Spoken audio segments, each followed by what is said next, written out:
ஸ்ரீ கர்க சம்ஹிதை பிருந்தாவன காண்டத்தின் 15ஆம் அத்தியாயம். ஸ்ரீ ராதை ஜன்னல் வழியாக பகவான் ஸ்ரீ கிருஷ்ணரின் வடிவத்தை கண்டு அன்பால் மூழ்கடிக்கப்படுதல். தேவி லலிதை ராதையின் நிலையை பகவான் ஸ்ரீ கிருஷ்ணரிடம் விவரித்து அவரது கட்டளைப்படி திரும்பி வந்து பகவான் ஸ்ரீ கிருஷ்ணரின் மகிழ்ச்சிக்காக நல்ல செயல்களை செய்ய ராதையை தூண்டுதல்.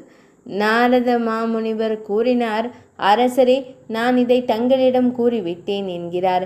கலியனை கொன்ற பகவான் ஸ்ரீ கிருஷ்ணரின் புனிதமான கதாபாத்திரத்தை நான் விவரித்துள்ளேன். இன்னும் தாம் என்ன கேட்க விரும்புகிறீர்கள்? அரசர் பகுலாஸ்வர் கூறினார், தேவரிஷியே, கடவுள் அமிர்தம் போன்றவை குடிகாரர்களும் தேனீக்களும் தாமரை செவியின் சாற்றில் திருப்தி அடையாதது போல எந்த பக்தரும் பகவான் ஸ்ரீ கிருஷ்ணரின் கதையை கேட்டு திருப்தி அடைவதில்லை. அவர் அதை மேலும் மேலும் கேட்க விரும்புகிறார். ஒரு குழந்தை வடிவில் பகவான் ஸ்ரீ கிருஷ்ணர் பண்டீர வனத்திற்கு ராசத்தை நிகழ்த்த சென்று அவரது இந்த சிறிய வடிவத்தை கண்டபோது தேவி ஸ்ரீ ராதை தன் இதயத்தில் வருந்த தொடங்கினார். அப்போது தேவர்களின் குரல், கல்யாணி, அதை குறித்து சிந்திக்காதே. அழகிய பிருந்தாவனத்தில் மகாத்மா ஸ்ரீ கிருஷ்ணரால் உன் விருப்பம் நிறைவேற்றப்படும். கடவுளின் குரலால் இவ்வாறு கூறப்பட்ட ஆசைகளின் பெருங்கடல் எவ்வாறு நிறைவேறியது? அந்த அழகிய பிருந்தாவனத்தில் பகவான் ஸ்ரீ கிருஷ்ணர் எந்த வடிவத்தில் தோன்றினார்? மிகவும் பரிபூர்ணமான இறைவன் தாமே அந்த பிருந்தாவனத்தில் ஸ்ரீ ராதையுடன் அழகாக ராசத்தை எவ்வாறு நிகழ்த்தினார்? நாரத மாமுனிவர் கூறினார், அரசே, நீங்கள் மிகவும் சிறப்பாக செய்தீர்கள் என்றார். அவர் வினவினார், கடவுளின் அந்த மங்களகரமான குணத்தை தேவர்களுக்கு கூட முழுமையாக தெரியாத அந்த வசீகரமான லீலைகளின் கதையை நான் விவரிக்கிறேன். ஒரு நாள் தேவி ஸ்ரீ ராதையின் 2 முக்கிய தோழியர்களான மங்களகரமான தேவி லலிதா மற்றும் தேவி விசாகா அரசர் ரிஷபானுவின் இல்லத்திற்கு தனியாக வந்து அமர்ந்தனர். அவர்கள் தேவி ஸ்ரீ ராதையை சந்தித்தனர். நண்பர்கள், ராதே, நீ சிந்தித்து புகழ்ந்து பாடுபவன். தினமும் மாடு மேய்க்கும் சிறுவர்களுடன் ரிஷபானு போருக்கு வருவார். ராதே இரவின் பிற்பகுதியில் மாடுகளை மேய்க்கச் செல்லும்போது தாம் அவனை காண வேண்டும். அவன் மிகவும் அழகாக இருக்கிறான் என்றனர். தேவி ராதை, முதலில் அவருடைய அழகான படத்தை வரைந்து அதை எனக்கு விரைவாக காட்டு. அதன் பிறகு நான் அவருடைய தரிசனத்தை பெறுவேன். அதில் எந்த ஐயமும் இல்லை என்றாள். நாரத மாமுனிவர் கூறினார், பிறகு நண்பர்கள் இருவரும் நந்தரிடம் கூறினார்கள். புதிய இளமையின் இனிமையால் நிறைந்த நந்தனின் அழகான புகைப்படத்தை உருவாக்கினர். அவர் உடனடியாக அந்த படத்தை தேவி ஸ்ரீ ராதையிடம் கொடுத்தார். அந்த படத்தை கண்டதும் தேவி ராதை மகிழ்ச்சியில் மலர்ந்தாள். பகவான் ஸ்ரீ கிருஷ்ணரை காணும் ஆசை அவள் இதயத்தில் விழித்தது. அவள் கரத்தில் இருந்த படத்தை பார்த்து கொண்டே மகிழ்ச்சியுடன் கண்ணுறக்கம் கொண்டாள். கட்டிடத்தில் உறங்கிக் கொண்டிருந்த போது தேவி ஸ்ரீ ராதை தனக்குள் யமுனை நதிக்கரையில் பாண்டீரவன தேசத்தில் நீல மேகங்களை போன்ற ஒளியுடன் கூடிய ஒரு இடம் இருக்கிறது. மஞ்சள் நிற உடை அணிந்த ஷாம் சுந்தர் பகவான் ஸ்ரீ கிருஷ்ணர் என் அருகில் நடனம் ஆடுகிறார். விதேக அரசரே, அந்த நேரத்தில் தேவி ஸ்ரீ ராதையின் கண்ணுறக்கம் கலைந்தது. அவள் படுக்கையிலிருந்து எழுந்து பகவான் ஸ்ரீ கிருஷ்ணரை பிரிந்ததால் கலங்கி அவரது அழகான வடிவத்தை குறித்து சிந்தித்து 3 உலகங்களையும் திரிணவத் என்று கருதத் தொடங்கினாள். இதற்கிடையில் பகவான் ஸ்ரீ கிருஷ்ணர் உடனடியாக பிரஜேஸ்வரரான ஸ்ரீ நந்தனர் தனது அரண்மனையை விட்டு வெளியேறி ரிஷபானு நகரத்தின் குறுகிய சந்திற்கு வந்தார்.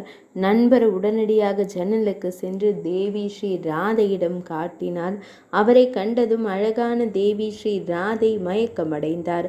அவரது விளையாட்டுத்தனமான செயலால் மனித உருவம் எடுத்த மாதவர் பகவான் ஸ்ரீ கிருஷ்ணர் அழகிய வடிவத்தையும் நற்பண்புகளின் புதையலையும் கண்ட பிறகு புத்திசாலித்தனத்துடன் கூடிய ஸ்ரீ ரிஷபானு நந்தினியுடன் அவளுடன் நேரத்தை செலவிட ஆழ்ந்த ஆசையுடன் தனது அரண்மனைக்கு திரும்பினார். பகவான் ஸ்ரீ கிருஷ்ணரை பிரிந்ததால் மிகவும் கலங்கி மிகுந்த காமத்தால் துன்புறுத்தப்பட்ட தேவி ஸ்ரீ ராதையை கண்ட, அதாவது ரிஷபானு நந்தினியை கண்ட ஸ்ரீ லலிதை தோழிகளில் சிறந்தவள் அவளிடம் இவ்வாறு கூறினாள். லலிதா கூறினாள், ராதே, நீ ஏன் இவ்வளவு கலக்கமடைந்து மயக்கமடைந்து மிகவும் துயரத்தில் இருக்கிறாய்? அழகான பெண்மணி, நீ பகவான் ஸ்ரீஹரியை அடைய விரும்பினால் அவர் மீது உன் அன்பை வலுப்படுத்துவாய்.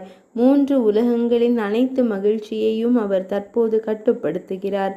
அவரால் மட்டுமே துக்கத்தின் தீப்பிழம்புகளை அணைக்க முடியும். அவரை புறக்கணிப்பது ஒரு குயவனின் மாம்பழத்தின் நெருப்பு காலால் மிதிக்கப்படுவது போல எரியும். நாரத மாமுனிவர் கூறினார், அரசரே, இது லலிதையுடையது.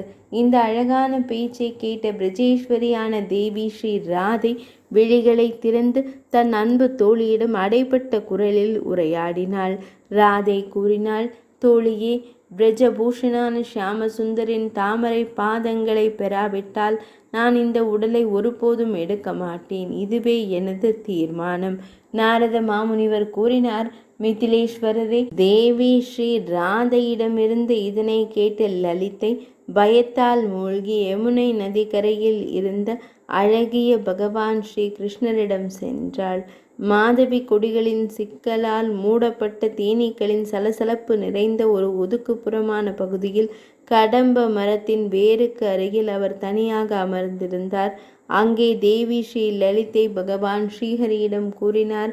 லலிதை கூறினாள், ஷியாமசுந்தரரே, தேவி ஸ்ரீ ராதை உமது அற்புதமான வசீகரிக்கும் வடிவத்தை கண்ட நாளிலிருந்து அவள் தூய நிலைத்தன்மை உணர்வால் ஆட்கொள்ளப்பட்டாள் என்றாள். ஒரு மர பொம்மையைப் போல அவள் யாரிடமும் உரையாடுவதில்லை. அலங்காரங்கள் நெருப்பின் சுடர் போல எரிவது போல தெரிகிறது.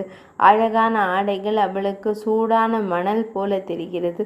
ஒவ்வொரு நறுமணமும் அவளுக்கு கசப்பானது. மேலும் உதவியாளர்களால் நிரப்பப்பட்ட வீடு கூட பாழடைந்த காடாக மாறிவிட்டது.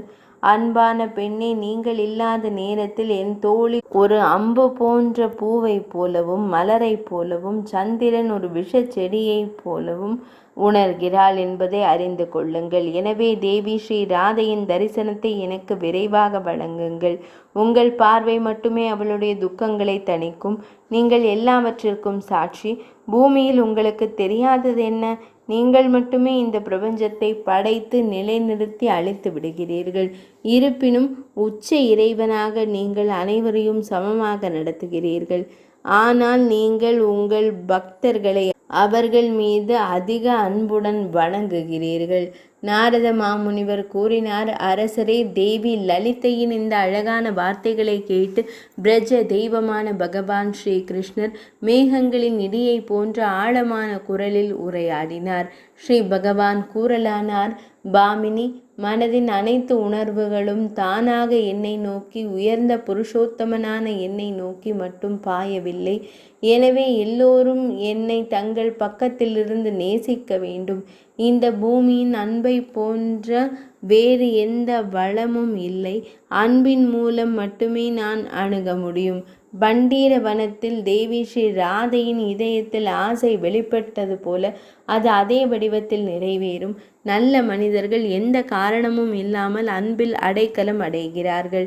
துறவிகளும் மகாத்மாக்களும் நிச்சயமாக அந்த காரணமற்ற அன்பை நிர்குணமாக கருதுகிறார்கள். 3 குணங்களுக்கும் அப்பால் எனக்கும் கேசவனுக்கும் தேவி ஸ்ரீ ராதைக்கும் இடையே ஒரு சிறிய வித்தியாசத்தை கூட காணாதவர்கள், ஆனால் பால் மற்றும் அதன் தூய்மையைப் போல நம் இருவரையும் முற்றிலும் பிரிக்க இயலாதவர்கள் என்று கருதுபவர்கள்.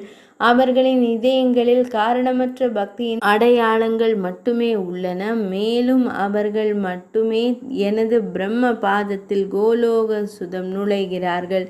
ரம்போரு, இந்த பூமியில் எனக்கும் கேசவ ஹரி பகவானுக்கும் தேவி ஸ்ரீ ராதைக்கும் இடையில் பாகுபாடு காட்டும் எந்த முட்டாள்கள் சந்திரனும் சூரியனும் அதிகாரத்தில் இருக்கும் வரை நிச்சயமாக காலசூத்திரம் மறைந்து கொண்டுதான் இந்த நரகத்தில் விழுவார்கள். அவர்கள் துன்பப்படுகிறார்கள். நாரத மாமுனிவர் கூறினார், அரசரே, இது பகவான் ஸ்ரீ கிருஷ்ணரின் முழு கதையையும் கேட்ட பிறகு அவளுடைய தோழியான லலிதை அவரை வணங்கி தேவி ஸ்ரீ ராதையிடம் சென்று அவளிடம் தனியாக உரையாடினாள். அவள் உரையாடும் போது அவள் முகத்தில் ஒரு இனிமையான புன்னகை தெரிந்தது. தேவி லலிதையை, தோழி, பகவான் ஸ்ரீ கிருஷ்ணரை நேசிப்பது போல என்றாள். மதுசூதனான பகவான் ஸ்ரீ கிருஷ்ணர் தங்களை எப்படி விரும்புகிறார்களோ அதே போல நீங்களும் விரும்புகிறீர்கள். உங்கள் இருவரின் புத்திசாலித்தனமும் ஒன்றுதான், எந்த வேறுபாடும் இல்லை. அவர்கள் இருவரை ஒன்று என்று கூறுகிறார்கள், இரண்டும் இருவர் என்று நம்புகிறார்கள். இருப்பினும் சதி சாத்வி தேவி, நீங்கள் பகவான் ஸ்ரீ கிருஷ்ணருக்காக பிறர் மீது பக்தி செலுத்துவதன் மூலம் உங்கள் விருப்பங்கள் நிறைவேறும் வகையில் ஆசையின்றி செயல்களை செய்யுங்கள். நாரத மாமுனிவர் கூறினார், மனிதர்களின் கடவுளே, தேவி லலிதையின் தோழி. இதை கேட்ட அரசரின் தெய்வமான தேவி ஸ்ரீ ராதை மாத அறிஞர்களின் சிறந்தவரான தனது சந்திர முகம் கொண்ட தோழியரிடம் கூறினாள். தேவி ஸ்ரீ ராதை கூறினார், சகி, நீ பகவான் ஸ்ரீ கிருஷ்ணருடையவள். மிகுந்த அதிர்ஷ்டம் நிறைந்த, மிகுந்த புண்ணியத்தை அளிக்கும், விரும்பிய பொருளை தரும் ஒரு தெய்வத்தை மகிழ்ச்சிக்காக வழிபடுவதை விவரிக்கவும். ஐயா மகா முனிவரே, கர்காச்சாரியாரின் வாக்கிலிருந்து வேதங்களை குறித்த விவாதத்தை கேட்டிருக்கிறீர்கள். எனவே எந்த விரதத்தையோ அல்லது வழிபாட்டையோ எனக்கு தாங்கள் கூறுங்கள். இவ்வாறு ஸ்ரீ கர்க சம்ஹிதையின் பிருந்தாவன காண்டத்தில் உள்ள 15ஆம் அத்தியாயமான மையல் தெய்வங்களான ஸ்ரீ ராதா கிருஷ்ணரின் மையல் தொழிலின் விளக்கம் இனிதே நிறைவடைந்தது.